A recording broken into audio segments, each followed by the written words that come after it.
So Possible is it's a playful show.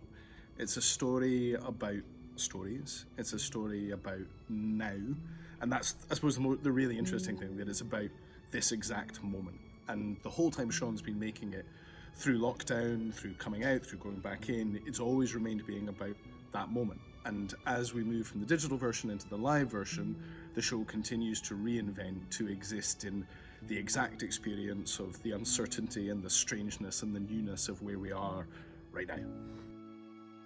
I like its slipperiness.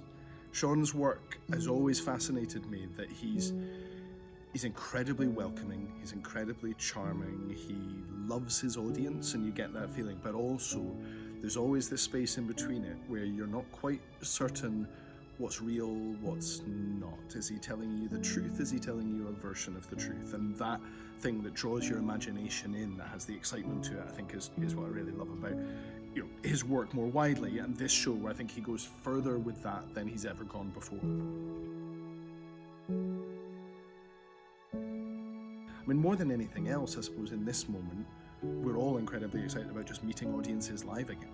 And a piece like this that knows, that acknowledges, that completely relies on the fact that it's live in the room with its audience in that specific place on that specific night, feels like exactly the right piece to be taking out at this time, and welcoming audiences back into the theatre, being welcomed by audiences into their spaces, working with buildings to go, right, what might be possible in these places now?